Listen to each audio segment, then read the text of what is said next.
नमस्कार दोस्तों, स्वागत है आपका 4 पीएम यूपी में। आज की सबसे बड़ी खबर, सीपी राधाकृष्णन ने भारत के 15वें उपराष्ट्रपति पद की शपथ ली। लेकिन इस शपथ ग्रहण से ज्यादा चर्चा में रहे पूर्व उपराष्ट्रपति जगदीप धनखड़।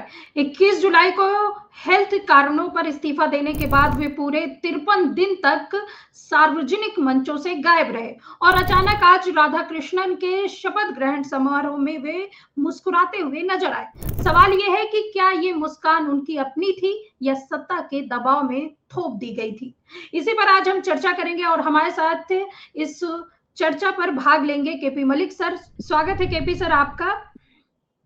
जी धन्यवाद सर। आज हम बात करेंगे पूर्व उपराष्ट्रपति जगदीप धनखड़ जी की, जो कि आज दिखे हैं।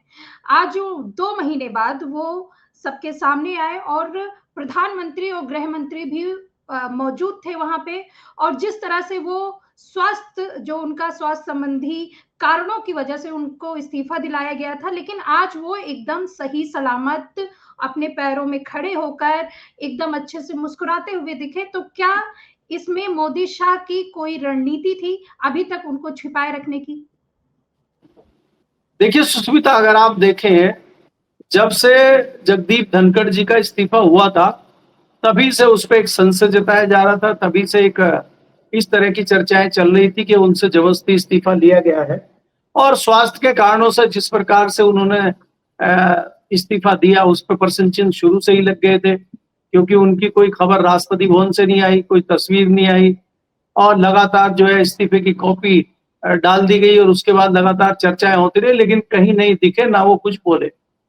एकाएक जैसे इलेक्शन समाप्त होता है और नए उपराष्ट्रपति राधाकृष्णन जी चुनाव जीतते हैं तो उनकी शुभकामना वाली चिट्ठी एकाएक अवतरित होती है, तो लोग हैरान हो जाते हैं कि पहले से ही इतनी जल्दी कैसे चिट्ठी आ गई। दूसरी बात यह है कि 50 दिन तक गायब रहना और आज सीधे सीधे राष्ट्रपति भवन में दिखना भी एक शंका कहीं ना कहीं पैदा करता है, क्योंकि आपने स्वास्थ्य के आधार पर इस्तीफा दिया है और बीच में खबर छपी कि आप टेनिस खेल रहे हैं, आप बढ़िया एक्सरसाइज कर रहे हैं, सब कुछ ठीक है। आप अगर बीमार थे, आपकी तबीयत खराब थी, आपका हेल्थ इशू था, तो आपने उसके कारण इस्तीफा दिया है, तो आपको किसी हॉस्पिटल में भर्ती होना चाहिए। कोई डॉक्टर आपका इलाज कर रहा होगा, वो डॉक्टर फिर बुलेटिन जारी करेगा कि भाई आज इनकी तबीयत ऐसी थी, इसमें सुधार हुआ है, हमने टेस्ट किए हैं, उसमें इनको फला फला बीमारी पाई गई है और हम उसका इलाज कर रहे हैं।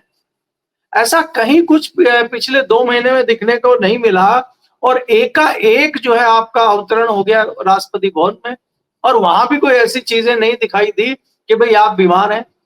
इस बीच में आज उनके साथ उनकी पत्नी भी दिखाई दी, तो उनकी पत्नी भी बीच में आके कोई मीडिया से बात करे, वो कह सकती है भाई उनकी तबीयत खराब है, वो अभी मीडिया से बात नहीं कर सकते, वो सुरक्षित है, ठीक है, वो भी नहीं बोली। कोई परिवार का दूसरा व्यक्ति भी सामने नहीं आया। तो बहुत सारे ऐसे सवाल हैं जो आश्चर्यचकित करते हैं कि ये मामला क्या है और अभी ये पर्दे खुलेंगी। क्या अभी वो आजाद हैं? क्या अभी वो कुछ बोलेंगे? क्या अभी वो कुछ पत्ते खोलेंगे या सिर्फ दबे दबाए रह जाएंगे, जैसे वो पुरानी कहावत है और हम लगातार कहते हैं कि झुका हुआ जाट और टूटी हुई खाट वाली रणनीति पे ही आगे बढ़ेंगे। क्योंकि चर्चाएं ये भी चल रही हैं लुटियंस जोन में कि ये कुछ नहीं बोलेंगे और जो सुविधाएं हैं सरकारी, ये सिर्फ उनको बटोरने का काम कर रहे हैं, चाहे वो पेंशन हो, चाहे वो भत्ते हो, चाहे वो सरकारी बंगला हो, वो लेने के चक्कर में ये कुछ नहीं बोल रहे हैं। क्योंकि जाहिर है कि अगर ये कुछ इस तरह का बयान देंगे, सरकार के खिलाफ बोलेंगे, तो उसमें क्या होगा कि इनकी सुविधाएं छीनने का डर इनको है। तो अब ये सुविधाएं लेने के चक्कर में चुप रहेंगे या सतपाल मलिक की तरह कुछ बोलेंगे, अब ये देखना बाकी है। क्योंकि मुझे नहीं लगता कि अब इतना इनको पकड़ के रखा जाएगा और इनके ऊपर पहरा रहेगा। अब तो शायद ये आजाद हैं, अब तो इनको हिम्मत दिखानी है। अब दिखा पाएंगे कि नहीं दिखा पाएंगे, ये तो यही जानते हैं। हालांकि इनका जिस तरह का आचरण रहा है उससे हमें उम्मीदें बहुत कम है इनसे। जी बिल्कुल सही बात कही सर आपने। लेकिन ऐसे में सवाल उठ रहा है कि प्रधानमंत्री मोदी और गृह मंत्री शाह ने उन्हें अब तक बंद रखा जब तक उनकी मनचाही पसंद उपराष्ट्रपति नहीं बन गए, क्योंकि आज उनका मनचाहा उपराष्ट्रपति उनको मिल गया। लेकिन ऐसे में सवाल बहुत ज्यादा उठ रहे हैं कि इनको क्यों नजरबंद किया गया, इनको क्यों बोलने नहीं दिया गया। देखिए सुष्मिता, जिस तरह की चर्चाएं चल रही हैं कि इनको हटाया ही क्यों गया, पहला सवाल तो यही है। इनको हटाया गया है, तमाम इस तरह की चर्चाएं, इस तरह के आरोप हैं कि ये सरकार के खिलाफ और पार्टी के खिलाफ ही गतिविधियां कर रहे थे। हालांकि जब इस लेवल पे, इस स्तर पे कोई व्यक्ति होता है, सम्मानित पद पे होता है, संवैधानिक पद पे होता है, उसके लिए कोई भी दल, कोई भी पार्टी ऐसी नहीं होती है। वो पूरे देश के उपराष्ट्रपति होते हैं और किसी भी पार्टी से उनका कोई ताल्लुक नहीं होता, ऐसा माना जाता है। लेकिन ये शुरू में बिल्कुल पार्टी के पक्ष में रहे और जिस तरह के फैसले इन्होंने दिए और संसद में इनका आचरण जिस प्रकार का रहा, विपक्ष ने तमाम आरोप इनके ऊपर लगाए और यहाँ तक हुआ कि इनके खिलाफ अविश्वास प्रस्ताव की बात हो गई। तो आप ये देखिए कि इतना आप पार्टी के चक्कर में चले गए और एकाएक आप पार्टी के विरोधी गतिविधियां करने लगे। अब पहले तो आप पार्टी के पक्ष में इतने ज्यादा गिर गए कि आपके ऊपर विपक्ष और दूसरे लोग लांछन लगाने लगे और फिर एकाएक पलटी आपने मारी कि आपसे सत्ताधारी दल और सरकार जो है वो भी परेशान हो गई और आपको तत्काल हटाया गया। तो मैं तो इसको हटाना ही मानता हूँ, हटाना ही कहता हूँ। कारण कुछ भी हो सकते हैं, तरीके कुछ भी हो सकते हैं, वो सब आपके सामने है। लेकिन इनको इसीलिए हटाया गया, कहीं ना कहीं संदिग्ध परिस्थितियों में इनको सरकार समझ रही थी और उसको कहीं ज्यादा नुकसान ना हो जाए, इसलिए इनको हटाया गया। अब कहानी चल नहीं रही ना। अब जैसे हम बार बार सवाल उठा रहे हैं कि भाई अगर आप स्वास्थ्य के कारणों से इस्तीफा दे रहे हैं तो स्वास्थ्य कारण फिर जाएंगे ना स्वास्थ्य के लिए हॉस्पिटल में, या घर पे आपका इलाज चल रहा होगा, कुछ तो चल रहा होगा, कोई डॉक्टर तो कर रहा होगा। तो आपकी कोई गतिविधि दिखाई नहीं दी ऐसी हो स्वास्थ्य संबंधित, ना कोई डॉक्टर आया, ना कोई बुलेटिन जारी हुआ, ना किसी हॉस्पिटल में आप गए, झूठ मूठी किसी हॉस्पिटल में भर्ती हो जाते 2-4 दिन के लिए, आपने तो कुछ किया ही नहीं ऐसा। तो ये सब शंका पैदा करता है कि आप किस रणनीति के तहत क्या कर रहे थे, कहाँ थे।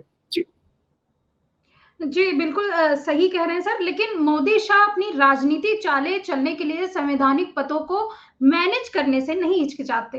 क्या ये स्तर तक आ गया है इनका राजनीति कि किसी भी संवैधानिक पद पे बैठे इंसान को अचानक हटा देते हैं, अचानक किसी को बैठा देते हैं, तो ये कैसी राजनीति है सर? देखिए, ये सत्ताधारी दल जो होता है, चाहे वो किसी का भी दल हो, चाहे अभी वर्तमान में भारतीय जनता पार्टी की सरकार हो या उससे पहले कांग्रेस की सरकार हो, ये तमाम संवैधानिक पद जो होते हैं, चाहे वो राष्ट्रपति का पद हो, चाहे उपराष्ट्रपति का पद हो, चाहे गवर्नर का पद हो, यहाँ पे सत्ता की पसंद और नापसंद से ही ये पद भरे जाते हैं और बनाया जाता है लोगों को। ये कोई ऐसा नहीं है कि पहली बार इस तरह से किसी को हटाया गया या बनाया गया। हटाने का तरीका तो हमने पहली बार देखा है, लेकिन ऐसा नहीं है, हटे हैं लोग पहले भी, नए लोग भी बने हैं, गवर्नर हटते रहते हैं, नए बनते रहते हैं। कहीं कुछ उसकी संदिग्ध परिस्थितियां दिखाई देती हैं तो उनका ट्रांसफर हो जाता है या उनको हटा ही दिया जाता है। भाई हटाया था ना सतपाल मलिक को, बिहार से हटा के कश्मीर भेजा, फिर कश्मीर से हटा के मेघालय और वहां गोवा भेज दिया। तो हटाया जाता है, बदला जाता है, अगर वो सरकार के नहीं सुनते। तो ये चीजें तो होती रहती है। लेकिन जिस प्रकार से दोनों तरफ से इस तरह का अनोखा तरीका निकाला गया, तो ये कहीं ना कहीं हास्यास्पद भी है और आश्चर्यचकित करने वाला है और चिंता का विषय है ये कि आप अगर इस तरह से किसी भी संवैधानिक पद पर बैठे हुए इतने मजबूत व्यक्ति को हटाते हैं तो ये दुर्भाग्य है हम लोगों का और ये संविधान की कहीं ना कहीं अवहेलना है उस हिसाब से। और नए आदमी को आप लेके आते हैं, उसके बाद आप अवतरित हो जाते हैं, तो ये तो बहुत आश्चर्यचकित हमें दिखाई दे रहा है। इसीलिए हम कह रहे हैं कि जिस प्रकार से इनकी रणनीति रही है, जिस प्रकार से इनका आचरण रहा है, तो वो विपक्ष तो दुखी था ही, सरकार भी दुखी है। तो ये कहाँ कब झटका मार देंगे, कहाँ कब क्या कर देंगे, ये बड़ा आश्चर्यचकित करने वाली चीजें इनकी रही है। अब नया क्या गुल खिलाएंगे आगे, ये देखना होगा ना, आप क्या करेंगे, जैसा मैंने पहले कहा। तो देखने वाली बात ये है कि थोड़ा इंतजार करना पड़ेगा, अब ये कुछ करते हैं कि नहीं करते हैं। हालांकि मैंने पहले ही कहा कि हमें इनसे बहुत ज्यादा उम्मीद नहीं है कि ये कुछ करेंगे, मीडिया के सामने बोलेंगे या कोई ऐसा बयान देंगे या किसी रैली में देंगे। जिस प्रकार से इन्होंने बीच में कृषि मंत्री के सामने ही सरकार की आलोचना की थी, कृषि मंत्री की आलोचना की थी, तो क्या इतनी हिम्मत जुटा पाएंगे कि प्रधानमंत्री की आलोचना, गृह मंत्री की आलोचना या सरकार की आलोचना कर पाएंगे, या चुपचाप जो है भत्ते और पेंशन पे जिंदा रहेंगे? ये तो आने वाला समय बताएगा। जी बहुत बहुत धन्यवाद सर, बहुत अच्छी जानकारी दी आपने। तो दोस्तों, असली सवाल यही है, आज ही क्यों धनखड़ को जनता के सामने लाया गया? क्या ये महज इत्तेफाक था, मोदी शाह की सोची समझी रणनीति? जो भी हो, लेकिन इस पूरे घटनाक्रम ने एक बार फिर से ये साबित कर दिया कि मोदी शाह की राजनीति में व्यक्ति नहीं, सिर्फ सत्ता मायने रखती है। ये चर्चा आपको कैसी लगी? अपने कमेंट बॉक्स में अपनी राय जरूर बताइएगा। देखते रहिए 4 PM यूपी। कल मिलते हैं किसी नए मुद्दे पर।